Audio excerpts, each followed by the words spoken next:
Dear students, now we will start 5th chapter of BA Staffing. Today we are going to start 5th chapter of BA Staffing.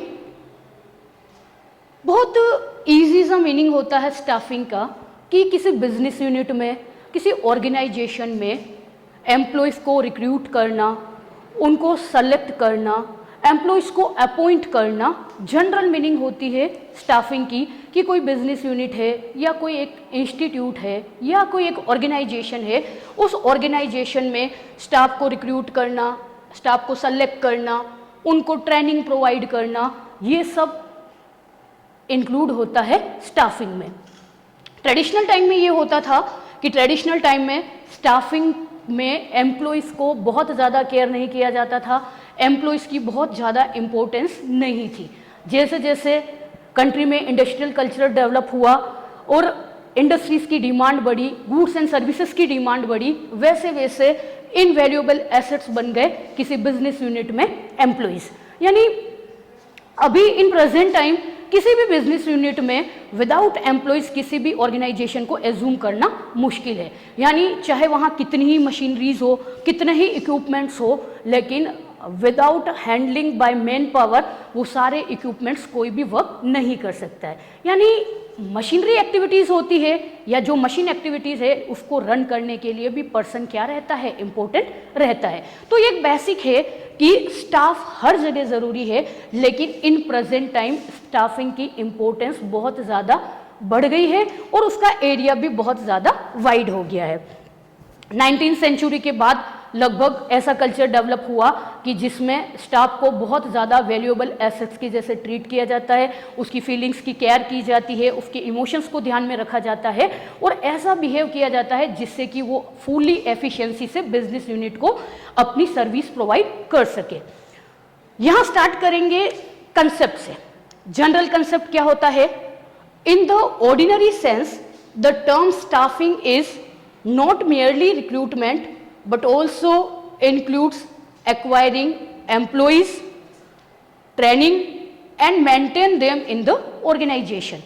यानी ordinary sense में staff में केवल recruitment को include नहीं किया जाता है, बल्कि एम्प्लॉयज़ को हायर करना, एम्प्लॉयज़ को हायर करने के बाद उनको बेस्ट ट्रेनिंग प्रोवाइड करना और ट्रेनिंग प्रोवाइड करने के बाद ऐसा एनवायरनमेंट डेवलप करना जिससे कि एम्प्लॉयज़ बिजनेस यूनिट में मेंटेन रह सके, वो आपकी बिजनेस यूनिट को लीव करके कहीं और अपॉइंट नहीं करे।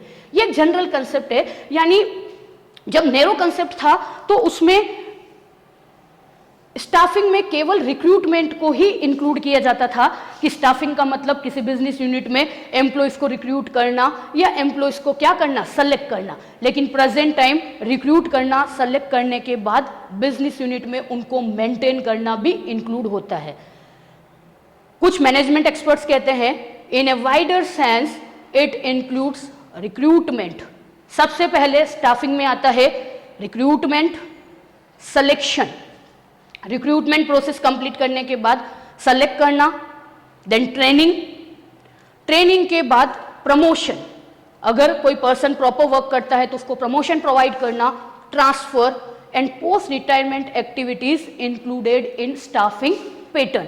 यानी वाइडर सेंस में स्टाफ में रिक्रूटमेंट के साथ साथ एक पर्सन जब तक आपकी बिजनेस यूनिट में वर्क करता है, पोस्ट रिटायरमेंट एक्टिविटीज को भी उसमें इंक्लूड किया जाता है। तो एक बेसिक हो गया कि बिजनेस यूनिट विदाउट स्टाफ के प्रॉपर वर्क नहीं कर पाती और बिजनेस यूनिट का एग्जिस्टेंस भी स्टाफिंग के बिना नहीं रहता है। Now next topic, characteristics. Characteristics of staffing. Staffing की कैरेक्टरिस्टिक्स क्या है? Point number 1, characteristics of staffing, important function of management. Important function of management।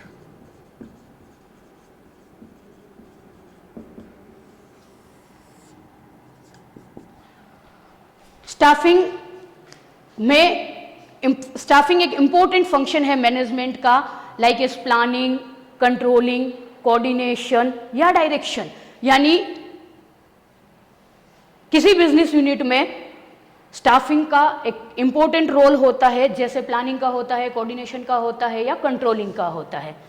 Then point number second, perennial process. Perennial process, fixed process. Perennial process meaning fixed process. Organization cannot exist without employees. कोई भी organisation employees के बिना exist नहीं रह सकती है। As long as organization activities exist, then staff is also required here.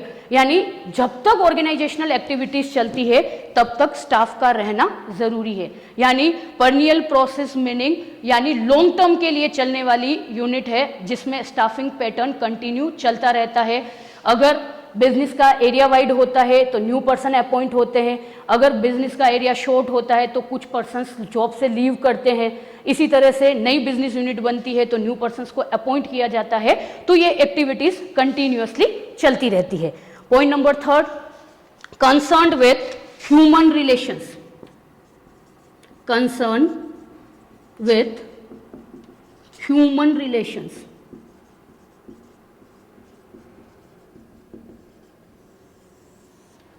Staffing के through जो एम्प्लॉयज होते हैं वो only living factor of production, यानी एम्प्लॉयज सिंगल लिविंग फैक्टर होते हैं प्रोडक्शन के, और उनकी खुद के इमोशंस होते हैं, उनकी सेल्फ रेस्पेक्ट होती है। तो स्टाफिंग किससे रिलेटेड है? ह्यूमन से रिलेटेड है। तो स्टाफिंग में ह्यूमन रिलेटेड एक्टिविटीज को फॉलो करना चाहिए, जिसमें जो टॉप पर्सन्स होते हैं उनको अपने एम्प्लॉयज को ऐसे सेटिस्फाई करना चाहिए जिससे कि फ्यूचर में कोई भी डिससेटिस्फेक्शन जैसा एनवायरनमेंट क्रिएट नहीं हो और पर्सन अपनी फुल एफिशिएंसी से बिजनेस में वर्क कर सके। Then point number 4, staffing is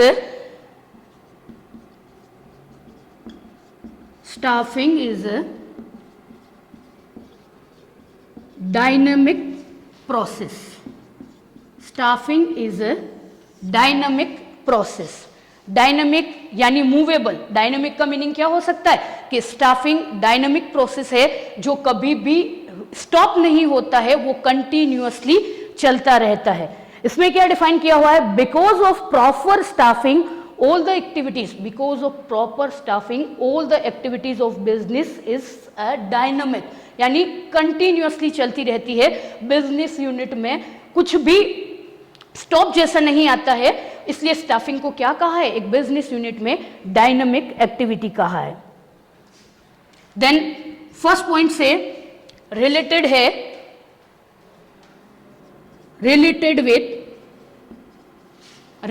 with other managerial functions।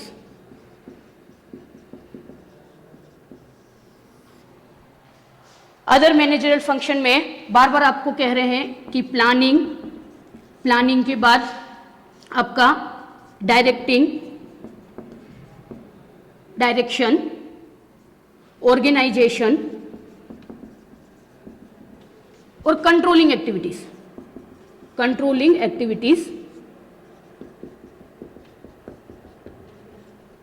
बिना स्टाफिंग के पॉसिबल नहीं है। यानी कोई टॉप लेवल पर्सन प्लानिंग करता है, उस प्लानिंग के अकॉर्डिंग ऑर्गेनाइजेशन बनती है, ऑर्गेनाइजेशन के बाद जो पैटर्न आता है वो आता है स्टाफिंग पैटर्न, और उस स्टाफिंग पैटर्न के अकॉर्डिंग डायरेक्शन दिया जाता है कि कौन से पर्सन को क्या वर्क करना है। Then controlling activities. तो सारी एक्टिविटीज किससे रिलेटेड है? Related with other managerial function, यानी स्टाफिंग सारे फंक्शन से रिलेटेड है।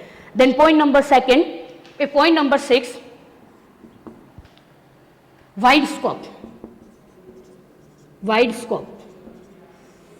ये प्री डिफाइन किया था कि वाइड स्कोप कैसे हैं कि स्टाफिंग में न केवल recruitment, selection, training, promotion, transfer and post retirement activities को इंक्लूड किया जाता है। तो इन प्रेजेंट टाइम या इन मॉडर्न टाइम जो स्कोप है स्टाफिंग का वो बहुत ज्यादा वाइड है। Then point number 7 and last point, capital expenditure. Capital expenditure एक तरह से बिजनेस के क्या होते हैं, इन्वेस्टमेंट होते हैं। क्या होते हैं, बिजनेस के इन्वेस्टमेंट होते हैं। कैपिटल एक्सपेंडिचर को इन्वेस्टमेंट क्यों बोला है कि कैपिटल एक्सपेंडिचर यानी किसी बिजनेस यूनिट में स्टाफ को अपॉइंट करने के बाद उनको जो ट्रेनिंग प्रोवाइड की जाती है और उस स्टाफ के लिए जो डेवलपमेंट प्रोग्राम बनाया जाता है, उसके लिए जो बिजनेस यूनिट एक्सपेंसेस करती है, उस एक्सपेंसेस को कैपिटल एक्सपेंडिचर नहीं मानकर वो बिजनेस यूनिट क्या मानती है, इन्वेस्टमेंट मानती है, जिससे कि फ्यूचर में यही स्टाफ उनके लिए बेनिफिशियल एक्टिविटीज में इन्वॉल्व रहे। Now next topic, importance of staffing. Staffing का इंपॉर्टेंस बहुत ज़्यादा डिस्क्राइब करने की ज़रूरत नहीं है इसमें। इन प्रेजेंट टाइम जो बिजनेस एनवायरनमेंट जो बना हुआ है उसमें विदाउट स्टाफ कोई भी एक्टिविटीज़, चाहे वो ऑनलाइन बिजनेस हो, चाहे वो डायरेक्ट इनडायरेक्ट बिजनेस हो, सारी एक्टिविटीज़ किसके थ्रू कंप्लीट हो रही है, स्टाफिंग के थ्रू कंप्लीट हो रही है। स्टाफिंग के लिए staffing an important place in the process of management. Management process में सबसे ज़्यादा इंपॉर्टेंट फैक्टर है staff. As more industries have been developed, जैसे जैसे इंडस्ट्रीज डेवलप हो रही है, the importance of staffing is also developed. जैसे जैसे इंडस्ट्रीज डेवलप हो रही है, स्टाफिंग की इंपॉर्टेंस बढ़ रही है। Any organisation without staff is like mere skeleton, यानी कोई भी बिजनेस यूनिट बिना स्टाफ के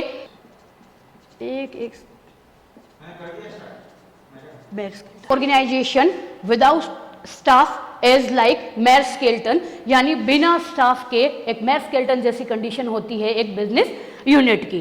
the innovate machines can increase production but employees can give even better results, यानी मशीन से प्रोडक्शन इंक्रीज हो सकता है, आर्टिफिशियल मशीन से प्रोडक्शन इंक्रीज हो सकता है, बट जो बेटर रिजल्ट प्रोवाइड किए जाते हैं वो स्टाफ के थ्रू बेटर रिजल्ट्स प्रोवाइड किए जाते हैं। एक कोटेशन है, mind your man, man will mind everything for you. Professor Urwick ने बोला है वो, mind your man, man will mind everything for you, यानी आप अपने पर्सन को माइंड कीजिए, बाकी सारी चीजें एम्प्लॉयज आपके लिए कर लेंगे। और सेटिस्फाइड एम्प्लॉय बिजनेस यूनिट को बहुत ग्रोथ देता है और लास्ट आउट कंडीशन तक पहुंचाता है, यानी लिविंग फैक्टर है। और लिविंग फैक्टर्स के साथ आप वैसे ट्रीट नहीं कर सकते जैसे अदर फिजिकल फैक्टर्स के साथ ट्रीट करते हो, जैसे मशीन्स के साथ, इसी तरह से कैपिटल के साथ या पैसे के साथ जैसा आप ट्रीट करते हो वैसा लिविंग फैक्टर के साथ ट्रीट नहीं कर सकते हो, उसको अलग एनवायरनमेंट चाहिए होता है। Point wise discussion, driving force. Point number 1, driving force. Satisfied and efficient staff is the driving force of an organization. Satisfied staff जो होता है और efficient staff जो होता है वो एक तरह से ड्राइविंग फोर्स होता है। जैसे एक ड्राइवर किसी ट्रांसपोर्टेशन को मूव कराता है, वैसे अगर बिजनेस को कंटिन्यू आगे बढ़ाना है तो ड्राइविंग फोर्स के लिए वर्क कौन करता है, स्टाफ वर्क करता है as a driving force. Only an efficient staff can accomplish the objective of business along with other factors of production, यानी अदर फैक्टर्स ऑफ प्रोडक्शन के साथ मिलकर एक एफिशिएंट स्टाफ बिजनेस ऑब्जेक्टिव्स को अचीव करने के लिए रेडी रहता है। Then dynamic activity.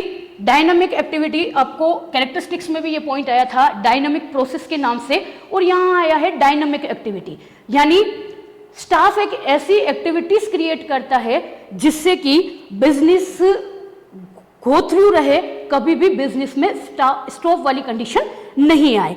ठीक है, तो सारी जो एक्टिविटीज होती है वो डायनेमिक होती है, किसके थ्रू, स्टाफ के through.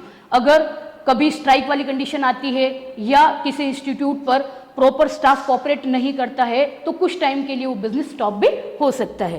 Then important for other function of management. Point number 3, important for other function of management. Management के बाकी के सारे फंक्शंस विदाउट स्टाफिंग कंप्लीट नहीं हो सकते हैं। किसी बिजनेस यूनिट में बहुत अच्छी प्लानिंग है, टॉप लेवल पर्सन्स ने बहुत अच्छी प्लानिंग प्रेजेंट करी, देन उसी प्लानिंग के अकॉर्डिंग एक ऑर्गेनाइजेशन स्ट्रक्चर का फॉर्मेशन हुआ, लेकिन उसके बाद भी अगर उस ऑर्गेनाइजेशन में प्रॉपर स्टाफ का सिलेक्शन नहीं हुआ या स्टाफ को प्रॉपर ट्रेनिंग प्रोवाइड नहीं की है, तो मैनेजमेंट के बाकी सारे फंक्शंस ने जो वर्क किया है वो सक्सेस नहीं रहता है। तो important for the other function of management, staff important रहता है आगे के सारे फंक्शंस को ऑपरेट करने के लिए। Then point number 4, limbs of the business enterprise. Limbs of the business enterprise यानी एक ह्यूमन बॉडी में लिम्स की क्या इंपॉर्टेंस रहती है, वैसी इंपॉर्टेंस एक बिजनेस यूनिट में किसकी रहती है, स्टाफ की रहती है। यानी स्टाफिंग को किससे कंपेयर किया है, लिम्स से। पहले आया था एक quotation, planning is the brain of a business. Planning क्या है, बिजनेस का ब्रेन है, while staffing is the limbs of the business enterprise. तो स्टाफिंग क्या है, लिम्स है, तो ब्रेन जो डायरेक्ट करता है उसके अकॉर्डिंग लिम्स वर्क करते हैं। तो सेम यही होता है कि प्लानिंग में जो दिया होता है उसको ऑपरेट करना कौन हैंडल करता है, स्टाफ हैंडल करता है। Then point number 5, job satisfaction among staff. Job satisfaction among staff, यहां जो ये वर्ड आया है जॉब सेटिस्फेक्शन, जॉब सेटिस्फेक्शन किसको मिलता है या जॉब से सेटिस्फाई कौन पर्सन होना चाहते हैं, एम्प्लॉइज। कौन, एम्प्लॉइज। सेटिस्फाइंग जो एम्प्लॉइज होते हैं या किसी बिजनेस यूनिट में या किसी ऑर्गेनाइजेशन में जो एम्प्लॉइज वर्क करते हैं, अगर वो प्योरली सेटिस्फाइड है तो उसका सारा बेनिफिट या उसका सारा प्रॉफिट किसको मिलता है, उस बिजनेस यूनिट को मिलता है। इसीलिए इन प्रेजेंट टाइम स्टाफिंग पैटर्न ऐसा डेवलप करना चाहिए जिससे कि मैक्सिमम सेटिस्फेक्शन मिले किसको, स्टाफ को।